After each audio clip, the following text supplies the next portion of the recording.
And welcome to Queer News Tonight. This is the world's first and only LGBTQ plus daily evening television news. We're broadcasting live and then available on demand. And we're available on all smart televisions, including Roku, Apple TV, Android TV, Amazon Fire TV, and YouTube and Facebook. It's time to queer up the news. It's Tuesday, June 20th, 2023. We are live and literally out of the closet and into the headlines. So many of your important stories we're going to tell this evening on Queer News Tonight.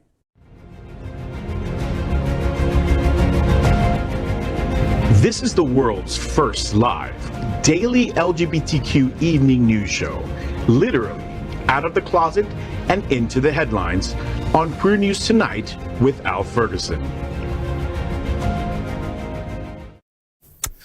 I'm your anchor at Queer News Tonight, Al Ferguson, and this evening we bring you the news of and a perspective representing the LGBTQ plus community from South Florida, America, and across our planet. This is the world's first and only unedited live LGBTQ plus evening news show. Whatever happens unique in LGBTQ plus news, you will see it and hear it. Hotspots Magazine Happening Out Television Network is a nonprofit 501c3 media company in the same models of PBS and NPR, but designed for the LGBTQ plus community. Our mission? To support the 10 pillars of our LGBTQ plus community. We want to inform and educate the key issues of our Black community, Latino, lesbian, trans, student youth, seniors, HIV/AIDS healthcare, business, social justice, and faith. Help us support our community. We're part of the largest LGBTQ plus media companies in America. Hotspots Magazine and Happening Out Television Network. Our magazine is celebrating 38 years of the LGBTQ plus experience, and our television news, talk, and entertainment shows support our mission to educate the LGBTQ plus and broader communities. Well, let's welcome anchor Christian C.J. Walden. He is the Vice President and Secretary of PRISM's Board of Directors, an undergraduate student at Florida Atlantic University, a writer at Out South Florida, and a freelance photographer. Their motto is, quote, "I cannot sit idly by while people of color and the LGBTQ plus community face exacerbated discrimination," end quote. Good evening, CJ. Thank you, Al. Let's welcome John Hayden, a journalist for 28 years. He now works for several outlets, including Out South Florida, as senior reporter and community editor, covering politics, entertainment, and local events directly impacting the LGBTQ plus community. John's interviewed everyone from presidents to Oscar winners. Now that Stonewall Pride is over, he looks forward to spending the next 4 months refreshing the Weather Channel app and watching for hurricanes. Tropical Storm Brett is already on its way to Florida. Welcome, John. Get your sandbags, yes, and not the bags under here. And by the way, I'm so glad you're on the panel tonight, CJ. It's nice not to be the only Gen Zer on the table, you know? Thank you. Let's welcome anchor Scott Galvin. He is the Executive Director of Safe Schools South Florida, providing a safe space for LGBTQ plus youth. A member of the North Miami City Council, he's also the longest-serving LGBTQ plus legislator in the state of Florida. He sits on the board of directors for AIDS Healthcare Foundation, or AHF, and volunteers with the Florida LGBTQ plus Democratic Caucus. Good evening, Scott. It's nice to have you here as well. Good to be here, John. I hear you really like to take a cruise every now and then. I do. So, you know, in that vein, I signed you up to take the next voyage down to the Titanic on the Oh, too soon. We are the reporter. Well, yeah, can't be soon enough. We are the reporters for Queer News Tonight, and this evening we begin with the queer headlines. You made a good joke when production is laughing. The LGBTQ plus community in South Florida and across America is diverse. Our community across the world is vast. But here are the bullet points of the queer news for today, Tuesday, June 20th. Well, first, let's queer up South Florida and Florida. Something wicked comes to St. Pete Pride as Idina Menzel headlines.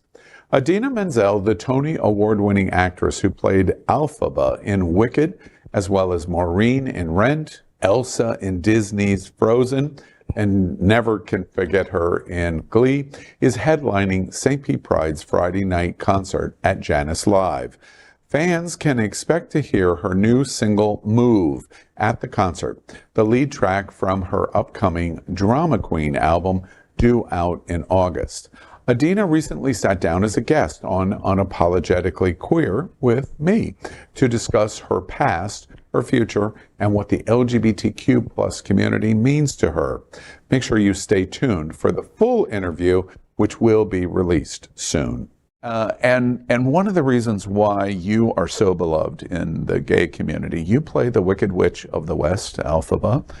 Tell me about that experience. When you get this role and you play it and opposite Kristen Chenoweth, what was the experience like? I know it's a number of years have gone by, but the beginning, early days of playing that character, what was that like?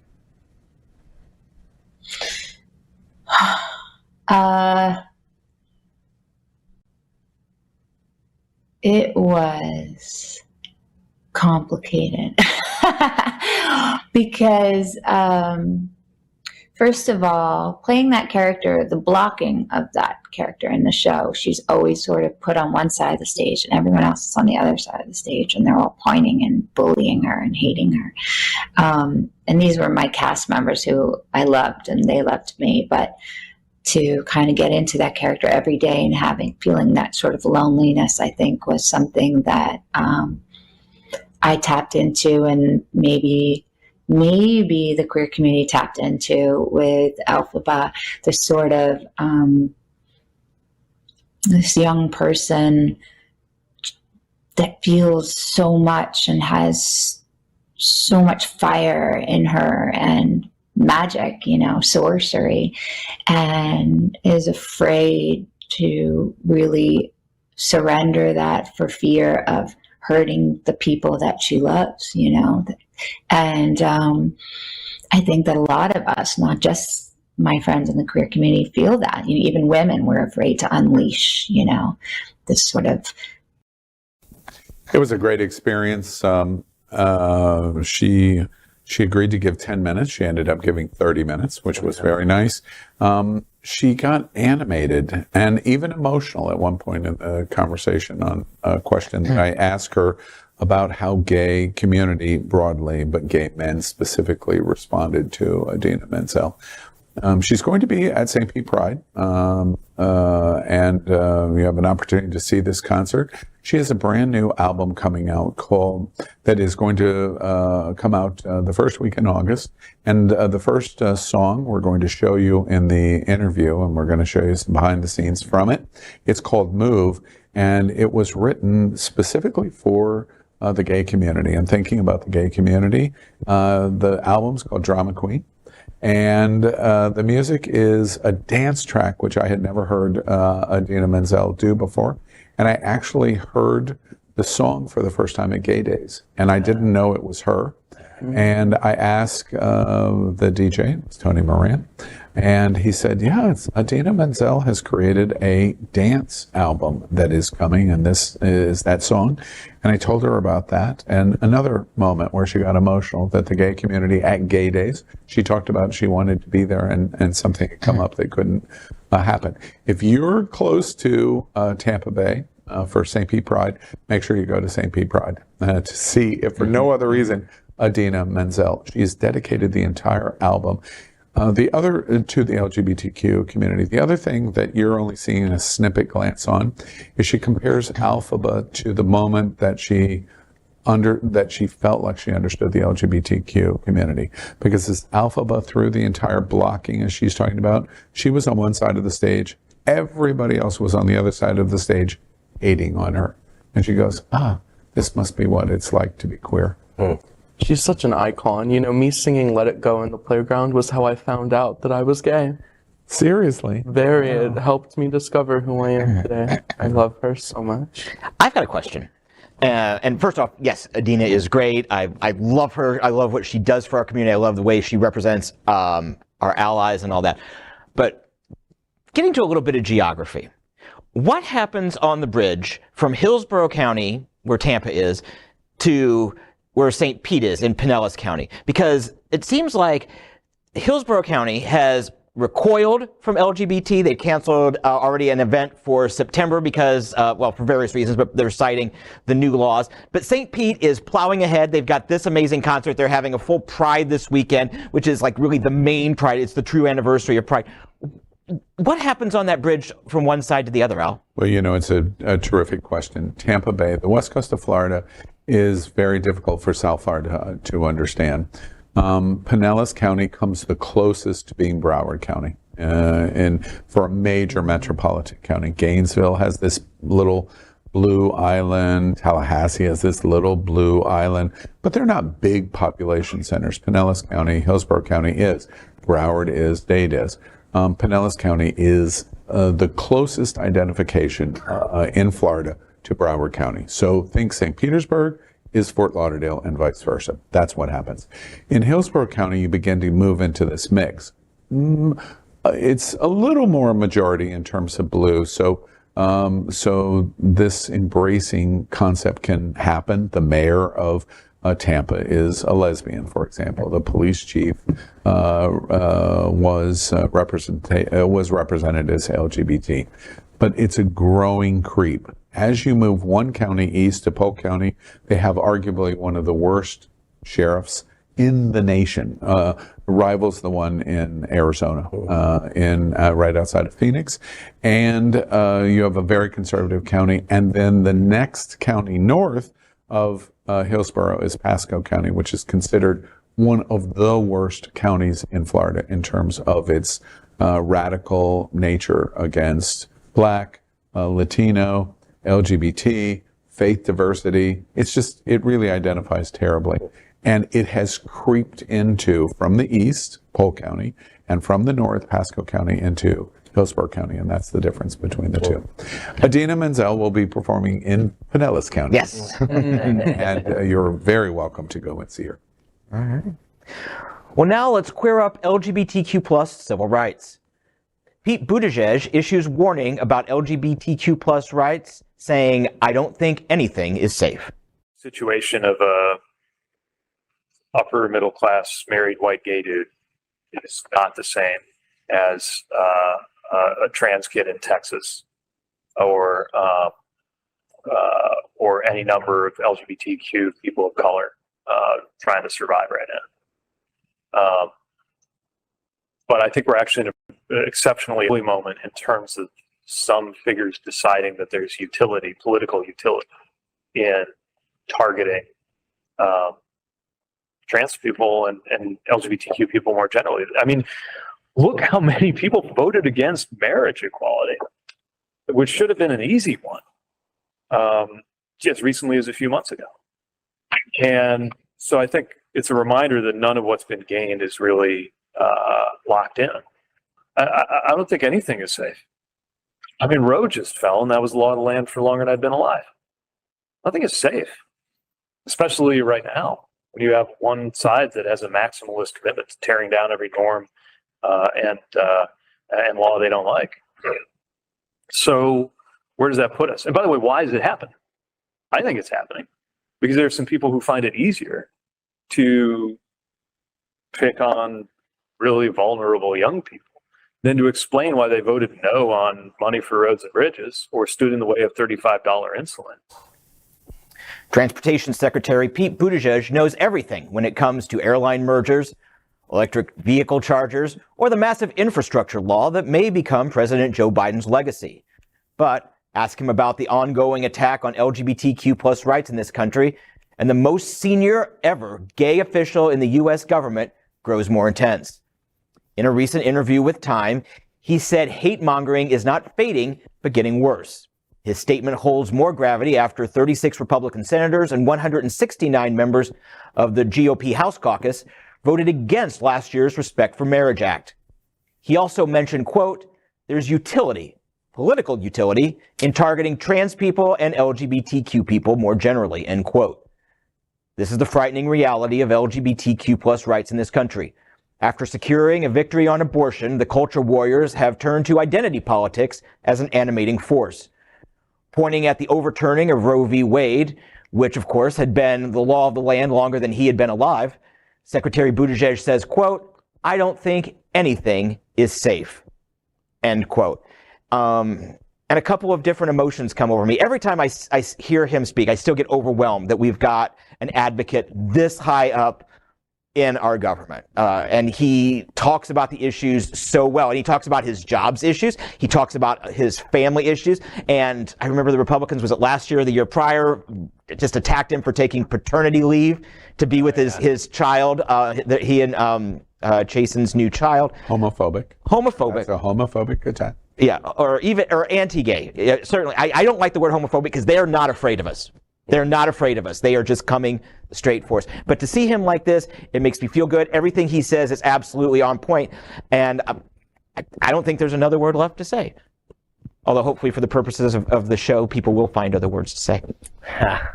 I think it's stunning to hear him say that Roe was the law of the land longer than he's been alive. It's just stunning to think how far he's come in such a short period of time. He was a mayor, unknown 5 years ago or so. And, now he's probably lined up pretty nicely when Joe Biden leaves the presidency in, what'll that be, 2028, to make a run at. Scott, I'm curious how some of his words in front of time wash over you. You're the executive director at Safe Schools. He talks about bullies, and what bullies do is they don't pick on somebody that's a real fight. They pick on those that are weaker and less than them, and he references students. That must just absolutely be center lane for you. Yeah, because that's what we're trying to teach kids to do, to stand up for themselves, to be leaders, to be advocates, not people who sit around with their fingers crossed, hoping and praying that somebody else makes a decision in their favor. We want the kids to be leaders. We want the kids to be the elected officials. We want kids to be sitting at those business corporate tables and making the decisions for themselves, for their communities. And CJ, I turn to you. Same related question. He's talking about the bullies of attacking the weakest individuals that you can attack. There's certainly, in terms of community, of the ease to do it for the bully. There's no better target for trans and non-binary young people. Youth, especially trans and non-binary youth, are not weak. We are going to fight, like you said, Scott. We are going to stand up for ourselves, and we already have been. These past 2 years, we've been put to this test by Governor Ron DeSantis here in Florida, and we aren't going to back down. Fight for our rights. Just one last thought. One of the things that I really like about what Buttigieg says is he's blowing a dog whistle, I think, first and foremost for us. I think he is even queer coding his answer there, because what he is saying is nothing is safe. And who is he telling that to? Well, he's telling that to LGBT people, and he seamlessly threads the needle of going, do we like bullies? No, of course we don't. Do we hate bullies? Yes, of course we do. He describes what bullies do. Bullies are so hated because when they're bigger and stronger, they should be the ones that protect those that are weaker and more vulnerable. But bullies are bullies by their very nature because they exert their brute force because they can. And therefore, I think Buttigieg is blowing a dog whistle to say to us, look, you are all weaker than the bully that is attacking us. And if you take anything for granted, you're making a mistake. I think it's a dog whistle, honestly. And it's not only a dog whistle on Buttigieg telling us you can't take anything for granted. He's also talking about those that would be oppressed by the bully beyond LGBT. He's talking about Black people. He's talking about Latinos. He's talking about faith diversity of those that are anti-Semitic. He's talking about, frankly, librarians in libraries that have no ability to stand up against a fascist mentality in Tallahassee or other state capitals that say, we get what we want, and if you don't give us your lunch money, we're going to beat the crap out of you. And that's what I hear Pete Buttigieg say. It's a great dog whistle Pete, thank you very much. I echo what John says. I get emotional over it because I'm really glad that we have somebody of your talent to be able to sit there in front of the Time magazine editorial board and say, y'all, we got a big bully that we better stand up to, or we have really serious problems. Next, let's queer up politics. New Gallup poll shows most Republican voters think same-sex relationships are immoral. After a year of relentless attacks on the LGBTQ+ community, a majority of Republican voters now believe that same-sex relationships are immoral. A Gallup poll published on June 16th found only 41% of Republicans say same-sex relationships are morally acceptable. The number marks a drop of 15 percentage points from 2022, when 56% of Republicans thought that same-sex relationships were morally acceptable. Gallup pointed out that this was the largest single-year change in the past 2 decades. Overall, 64% of American voters say that same-sex relationships are morally acceptable.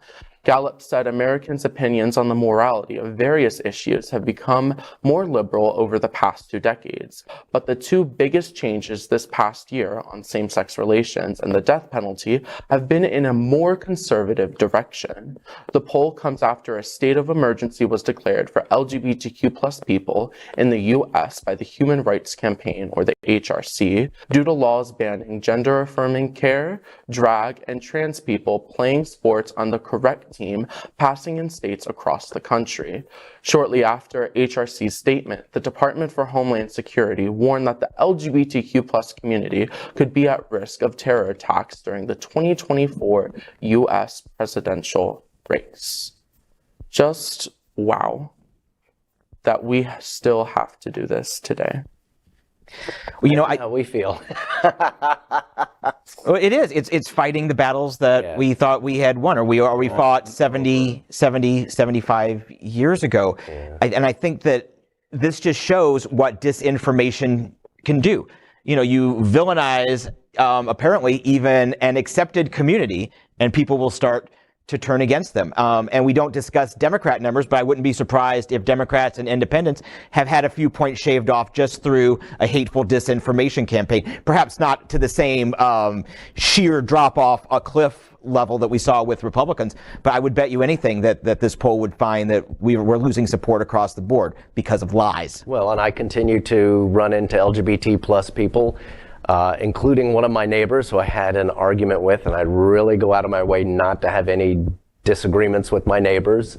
But we were walking our dogs together and ended up talking about Don't Say Gay and grades K through 3, and my neighbor who's gay saying, yeah, we shouldn't be in there talking about sex. We shouldn't be in there describing naughtiness. And I said, well, you know, that's not what it is. What about talking about your wife if you're straight? Well, no, none of that should be in the classroom. And he just couldn't grasp, or didn't want to grasp, that when you're with a room full of kids 8 hours a day, 180 days a week, that things about your private life do come into the conversation. It just so bothersome that we're going to even have to continue to fight this amongst ourselves. What's naughty about just talking about your family? Yeah, but I've run into a lot of LGBT people who agree with DeSantis. No. That we shouldn't be talking about naughtiness. Don't Say Gay has its place because gays are wrong.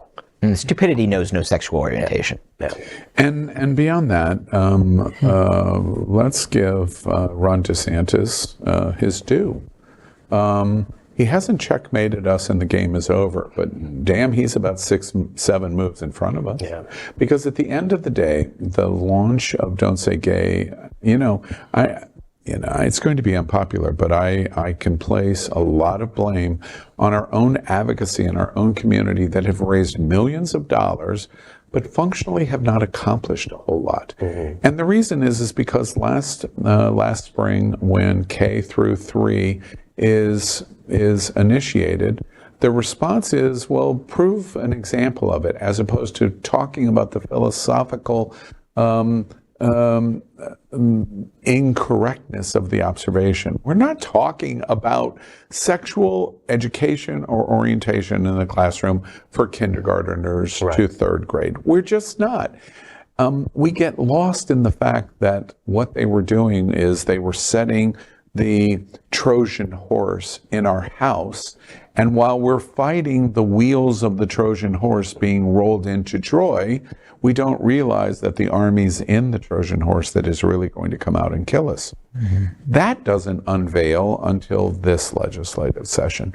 So at the end of the day, Safe Schools goes to Disney Gates to try to re-educate Disney's position of the former chairman, and was successful, thank goodness, and resigns, and Iger comes back.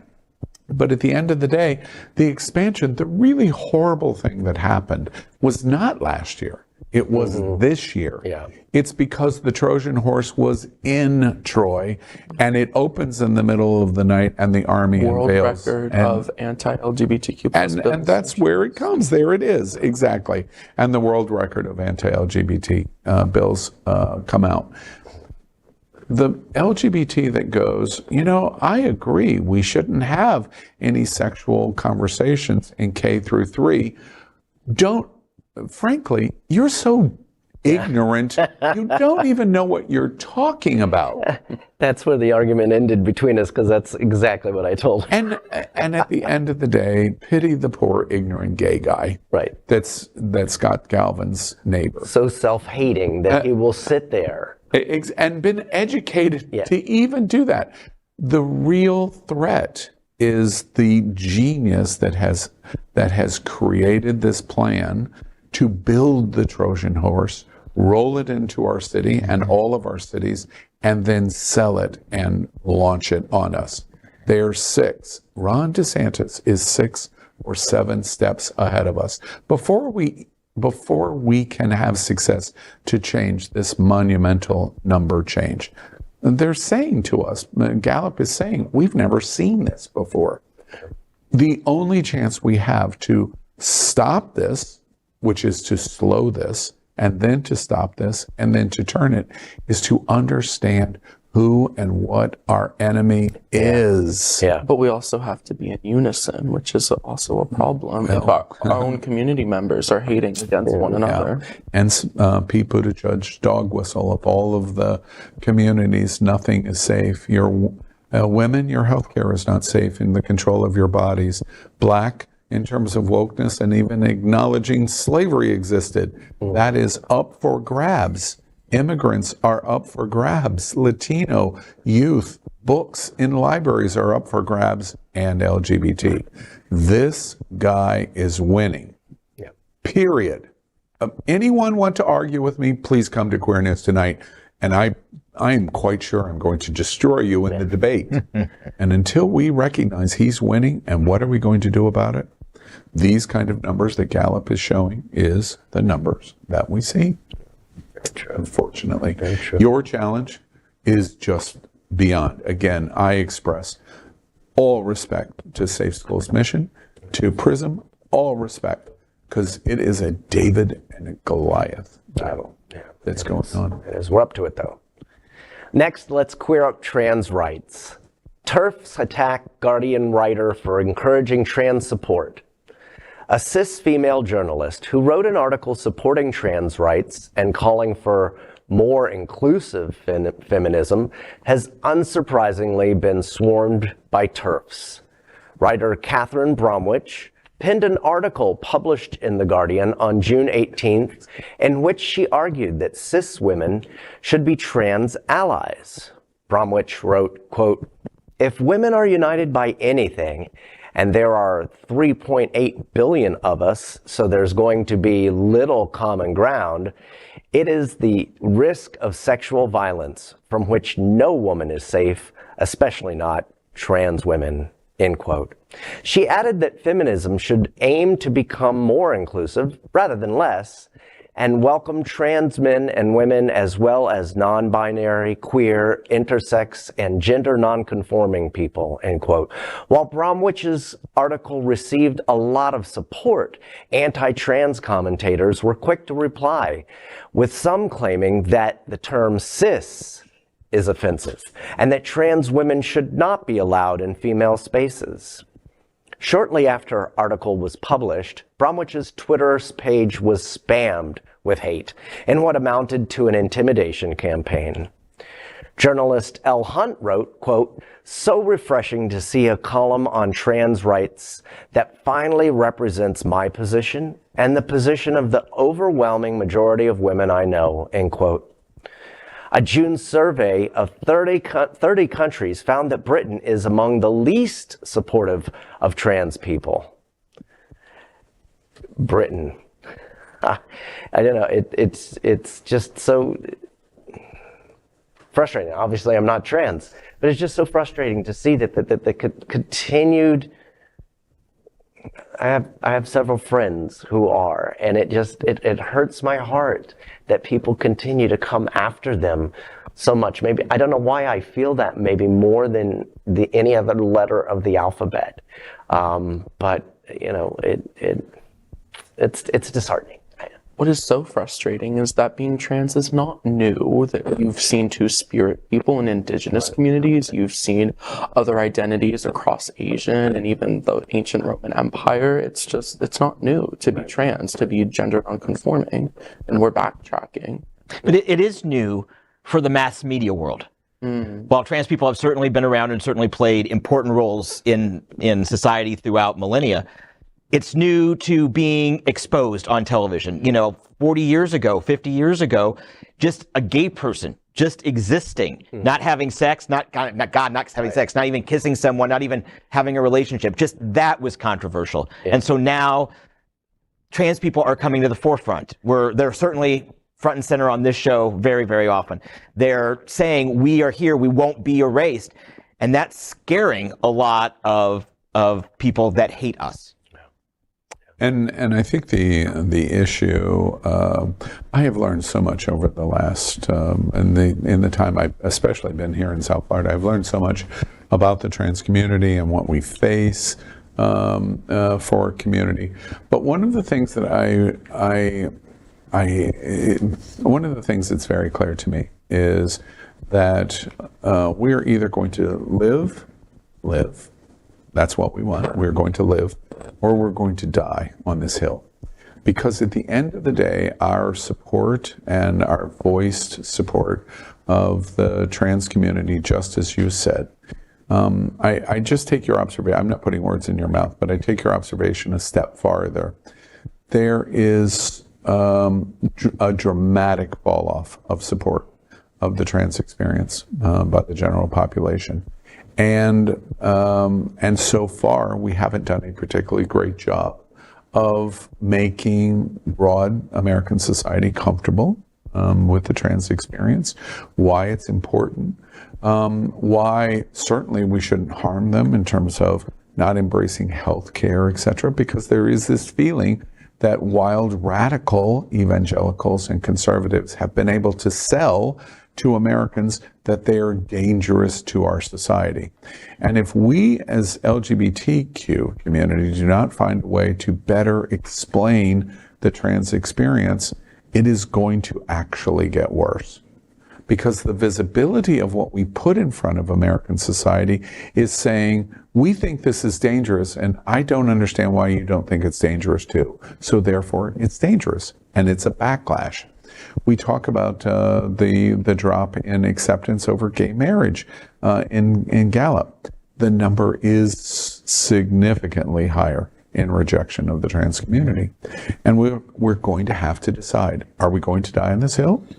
Are we going to live on this hill? Well, of course, I know we think we're going to live on this hill. But if we do make that decision and we commit to that decision, we have to figure out a way to represent the trans community and American community in a way where at least we can begin to have dialogue. Because again, we're just having the crap kicked out of us. Yeah, and that's the thing.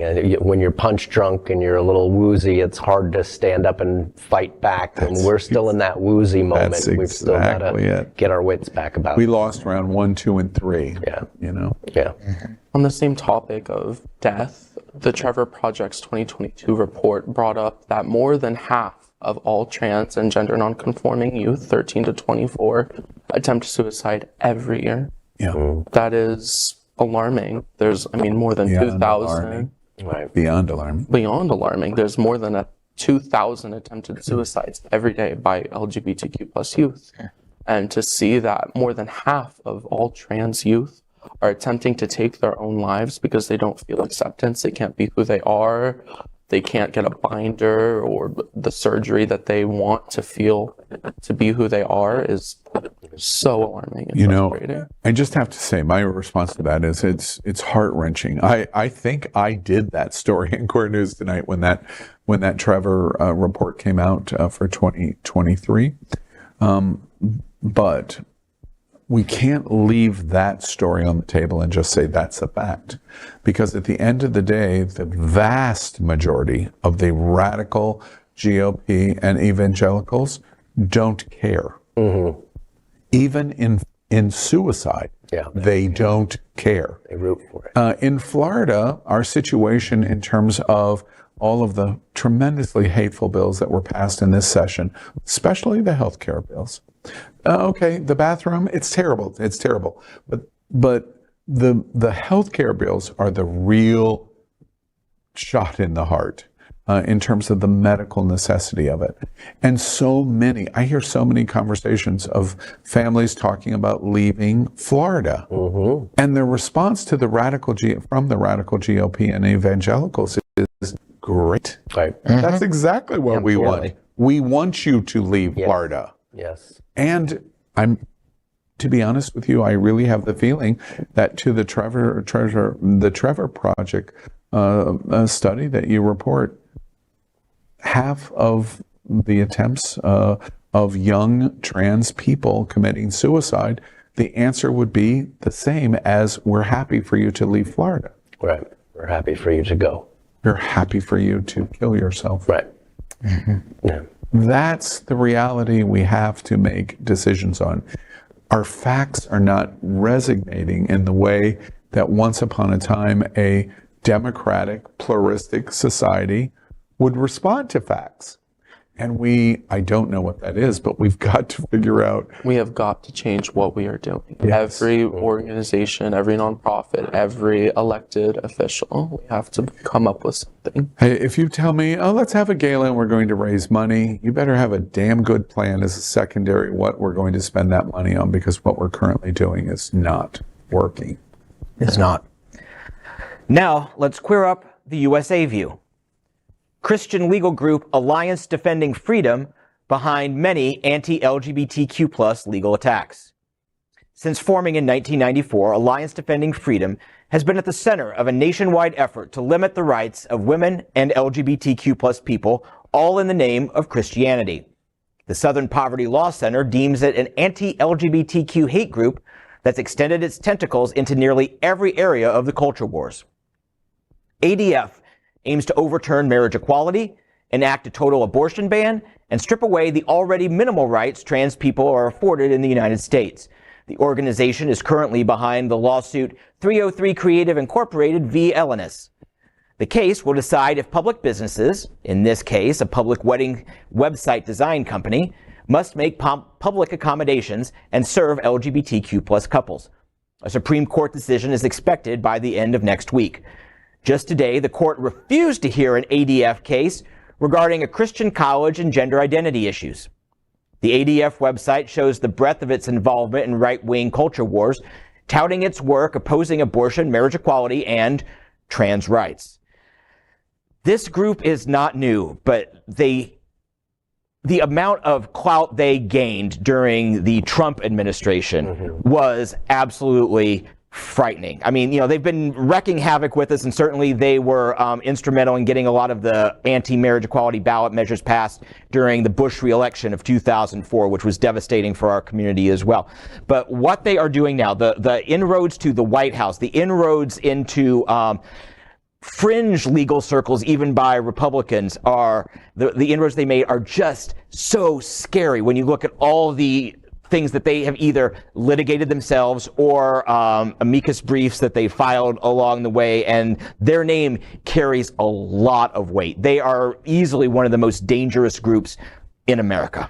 even if the Supreme Court rules in our favor, which they won't, but even if they do, why would a gay person want to go and support a business that hates them, that would donate to a politician that doesn't support them or would speak against them? Do you know how many friends I have in LGBT that eat at Chick-fil-A? It Yeah. makes me ashamed of those people. I've had those people in my circle. Or shop at Hobby Lobby? You know, Yeah. it exists. There's only so much we can do. We can't avoid every store, but Do we all know how many Jews for Hitler there were in 1938? Or my friend Power Infinity taught me a phrase that I will never, for the my entire life, ever forget. You know, there are roaches for raid. It'll be interesting to see what the Supreme Court does. Yeah, because I'm actually more optimistic than CJ. they've had a couple of decisions recently that showed a tinge, I won't say liberalism, but not of being off the rocks conservative crazy. Yeah. So it will be interesting to see if, a majority, we know we're not going to get Alito or get Clarence Thomas. He's got to die someday. You know, it's Let's not interesting. wish It's interesting to Scott's point, because in a weird, strange, bizarre way, we also see it. These couple of rulings that came out of the court, Title IX generated ruling, etc. We had a strange quote that took place a couple of weeks ago. Donald Trump clearly has unleashed this. I think John gets it right in that we went through 5 years that just changed everything. Yeah. And we haven't seen or digested yet through the first 3 years of Biden what the crazy that was unleashed. But we got a glimpse of it when Donald Trump said in one of his stump speeches, he made a passing comment. We reported on the moment at Queer News Tonight, where he said, there's some of you that are just basically, I'm paraphrasing, that you are just so fervent. You are so on trans conversation and issues, more so than reducing taxes. And it was like a thought bubble out of crazy, saying, wait, you care more about trans healthcare than you do the big picture issues that you should be thinking about, like tax cuts. And it was interesting because while he says that, I think it's encouraging to your point that, well, even the crazies can get to the point of going, we've crossed too far. He's the one that unleashed that. Yeah, and during Supreme Court confirmation hearings, I am always a grain of salt with anything that comes out of one of the candidates' mouths, because I think they're saying what it takes to get into the seat. And we've seen it before in history. Somebody who you think is going to be more conservative or liberal, then they get on the bench when they're protected and they go totally in a different direction. You go, wow, I never thought that from them. So it'll be interesting to see if there's not a little bit of liberalism in this bunch that we don't know yet. But if you want the kind of justices on the Supreme Court to rule on democratic issues that you want, the only way that you get that is by electing, by showing up and voting. Yeah. Otherwise, you don't get it. Yeah.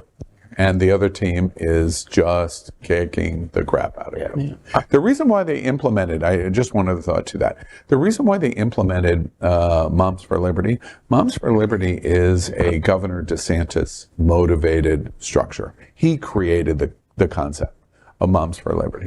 He helped fund the development of Moms to Liberty, for Liberty, and participating in it. There's like 9 of them. Right.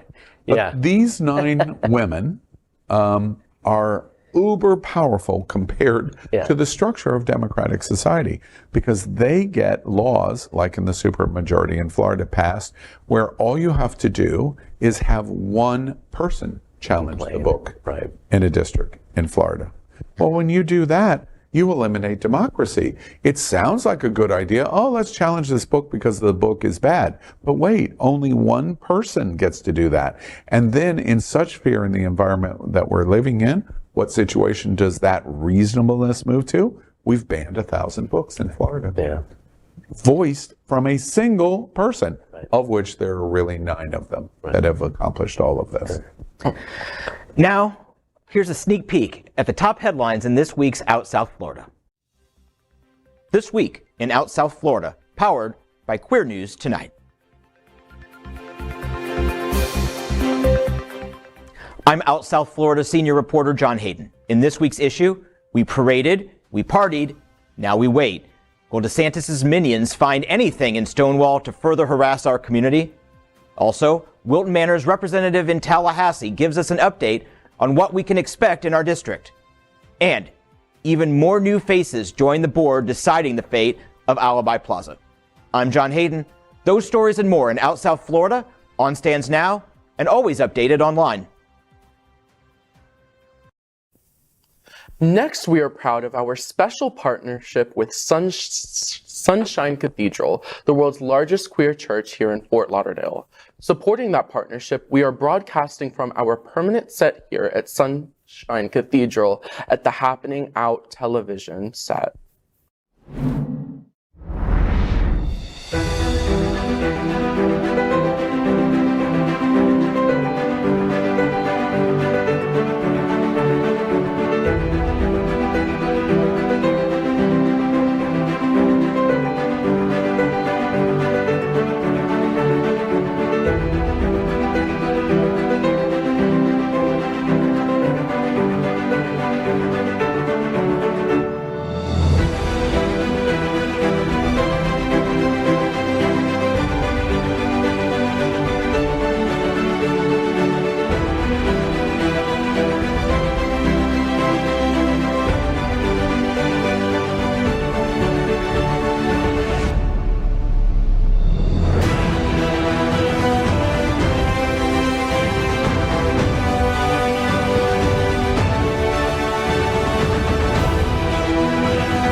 Well, we finished tonight's Queer News headlines with a segment we call LGBTQ plus 1 Minute News. LGBTQ plus 1 minute news. Let's queer up the worldview. After World Cup attention fades, Qatar attacks on LGBTQ plus increase.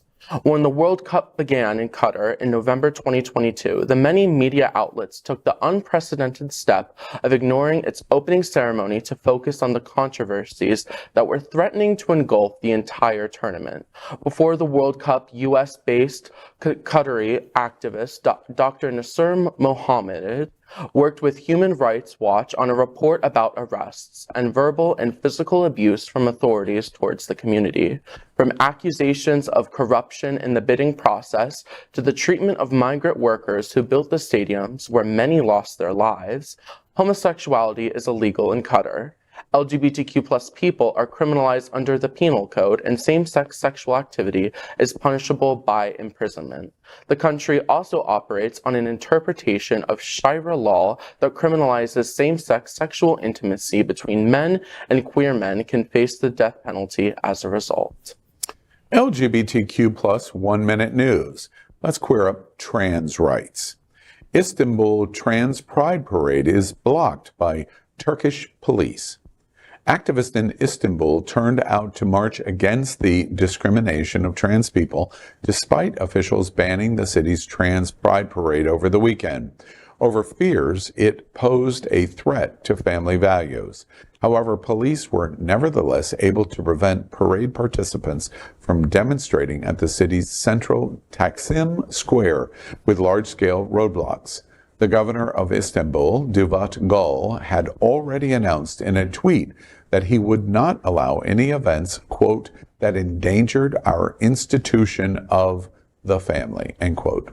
Other cities in Turkey also banned marches and events related to the annual June Pride Month, which takes place every year around the world in June and serves, among other things, to improve the visibility of the lesbian, gay, bisexual, trans, and queer communities. LGBTQ plus 1 minute news. Let's queer up LGBTQ plus civil rights. The We the People March brings LGBTQ plus issues to the national stage.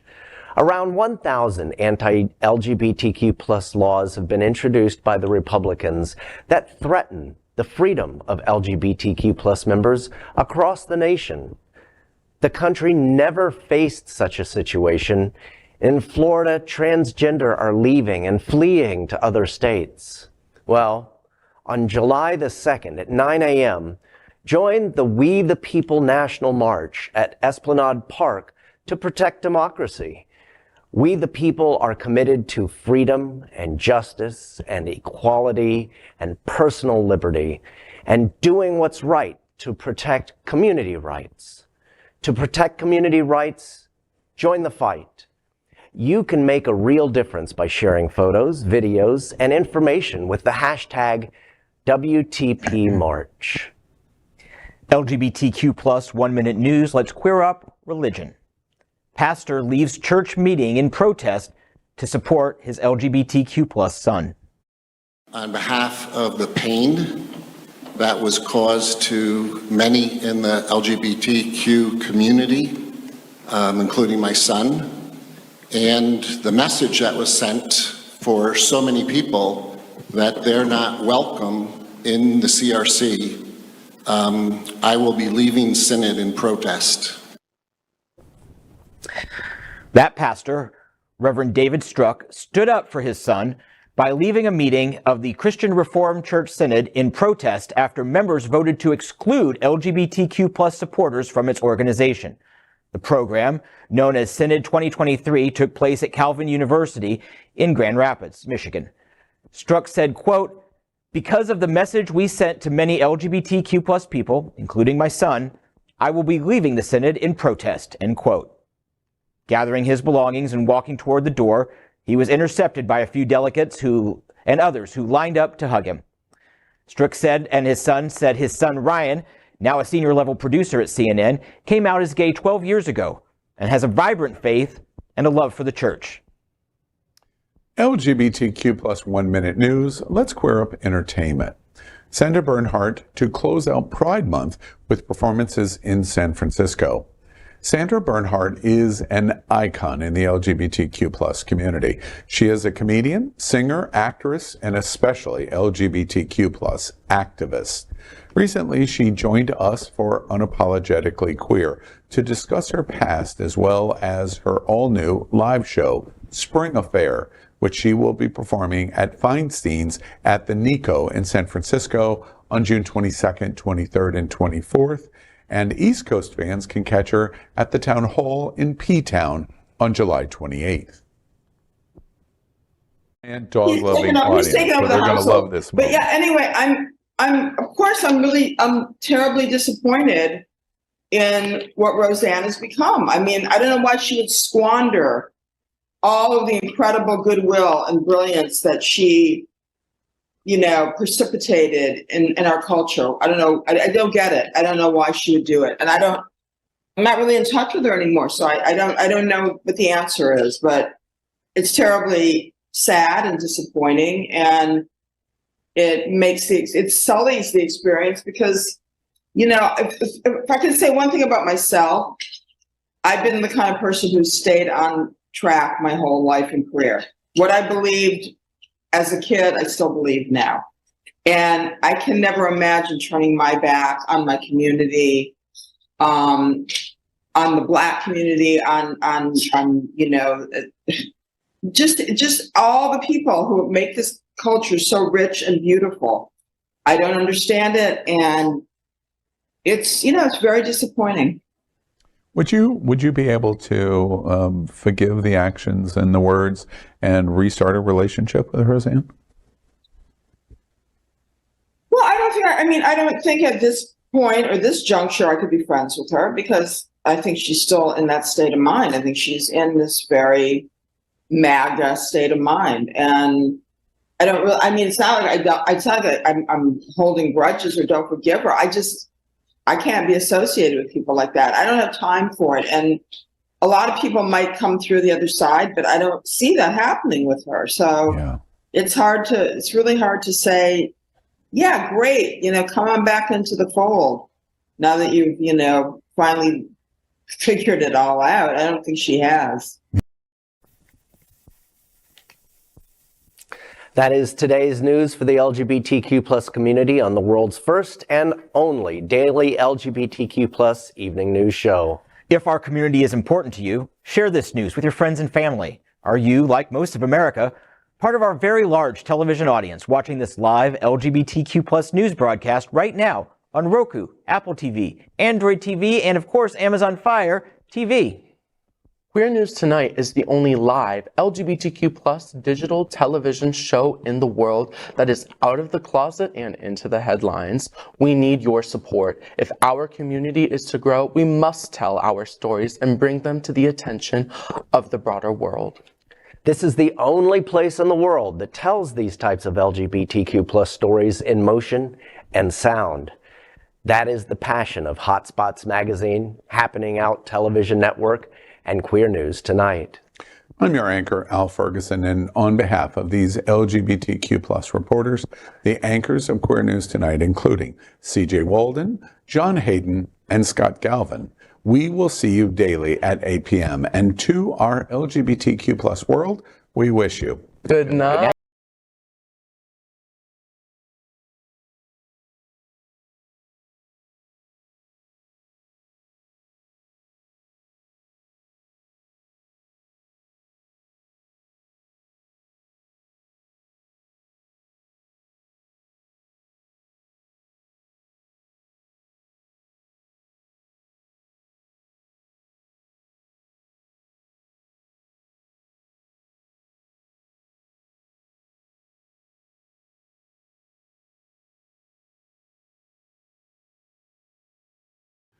LGBTQ plus news is vital for our community and for the broader world as a whole. We have enough enemies at Fox News. Tucker, Sean, and Laura are loud. We need passionate allies. Happening Out Television Network, Queer News Tonight, and It's Happening Out are literally out of the closet and into the headlines. Our community needs your support. Like this broadcast and subscribe now to ensure the growth of the entire LGBT